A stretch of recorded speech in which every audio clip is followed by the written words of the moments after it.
Hello friends, welcome back to my channel. അപ്പോൾ ഇന്നത്തെ വീഡിയോയിലെന്ന് വെച്ചാൽ ഞങ്ങളുടെ ഇവിടെ വെയിൽസിലെ ഒരു ഓണാഘോഷത്തിൻ്റെ വീഡിയോ ആണ് കേട്ടോ. അധികം ആൾക്കാരൊന്നുമില്ല, ഞങ്ങൾ 2 ഫാമിലീസ് കൂടിയിട്ടാണ് ഓണം ആഘോഷിച്ചത്. നാട്ടിൽ ഓണാഘോഷമൊക്കെ ആയിട്ട് നോക്കുമ്പോഴത്തേനും കുറച്ചുകൂടി ഒരു അടിപൊളിയായിരുന്നു എന്ന് എനിക്ക് തോന്നി. കാരണം നാട്ടിൽ ഞങ്ങൾ ഫാമിലിയുടെ കൂടെയൊക്കെ ഓണം ആഘോഷിക്കുമെങ്കിൽ തന്നെ നമ്മൾ സദ്യ കഴിക്കും, എല്ലാവരും കൂടി ഒന്ന് ഒരു ഗെറ്റ് ടുഗദർ, കുറച്ച് വർത്താനമൊക്കെ പറഞ്ഞിരിക്കും എന്നല്ലാണ്ട് പ്രത്യേകിച്ച് അതിന് വേണ്ടിയിട്ടൊരു ഡ്രസ്സപ്പ് ചെയ്യുക അങ്ങനത്തെ പരിപാടിയൊന്നുമില്ല. ഇത് ഭയങ്കര രസമായിരുന്നു.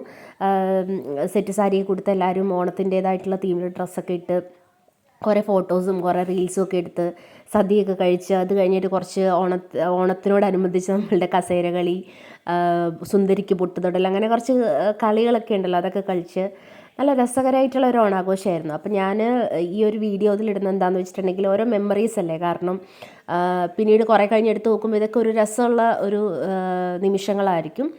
അപ്പോൾ എല്ലാവരും നന്നായിട്ട് എൻജോയ് ചെയ്തു. പിള്ളേരാണെങ്കിലും ഞങ്ങൾ റീൽസ് എടുത്തതാണ് കേട്ടോ ഇത്. കാരണം നമ്മളെ വലിയേട്ടനിലെ ആ ഒരു സോങ് വെച്ച് റീൽസ് എടുത്തതാണ്. ഞാൻ പറഞ്ഞില്ലേ, ഗെയിംസും കൂടെയൊക്കെ ആയപ്പോഴത്തേനും പിള്ളേരുടെ കൂടെ നമ്മൾ പേരൻസൊക്കെ കൂടിയപ്പോഴത്തേനും അവർക്കും ഭയങ്കര സന്തോഷമായി. ഇതിപ്പോൾ മാത്തുട്ടിയും അപ്പയും തമ്മിൽ കളിക്കുമ്പോഴത്തേനും അവനും ഒരു ആവേശം. അപ്പോൾ പിള്ളേരൊക്കെ ഭയങ്കര എൻജോയ് ചെയ്തു. അതൊക്കെയാണല്ലോ നമുക്കും ഒരു രസം. ഇത് സുന്ദരിക്ക് പൊട്ടുതൊടലാണ് കേട്ടോ. സുന്ദരിക്ക് പൊട്ടുതൊടൽ സുന്ദരിയൊന്നും അല്ല, അതുകൊണ്ട് കാണിക്കാൻ പറ്റില്ല.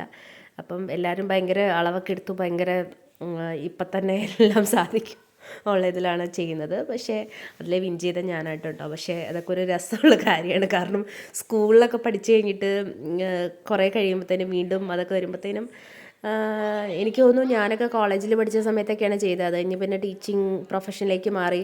അവിടെ നമ്മുടെ സ്റ്റുഡൻസ് ചെയ്യുന്ന ആക്ടിവിറ്റീസിലൊക്കെ നമ്മൾ എൻജോയ് ചെയ്യുക എന്നല്ലാണ്ട് കൂടുതലും ഇങ്ങനെ ആക്ടിവിറ്റീസിലൊന്നും പാർട്ടിസിപ്പേറ്റ് ചെയ്യുക അങ്ങനെയൊന്നും അധികം ചെയ്തിട്ടില്ല. അപ്പോൾ ഇതൊക്കെ ഒരു രസമായിരുന്നു. കാരണം പ്രത്യേകിച്ച് ഒരു കോമ്പറ്റീറ്റീവ് സ്പിരിറ്റ് ഒക്കെ വളരെ കുറവാണെങ്കിലും പിള്ളേരുടെ കൂടെയൊക്കെ നമ്മൾ ആ ഒരു ടൈം സ്പെൻഡ് ചെയ്യുമ്പോൾ അവർക്ക് സന്തോഷം, നമുക്കൊരു ഹാപ്പിനെസ്. അങ്ങനെ ഇതൊക്കെ ഞങ്ങളുടെ റീൽസ് മൊമെൻറ്റ്സാണ്. അപ്പം രസമുണ്ടായിരുന്ന എല്ലാം.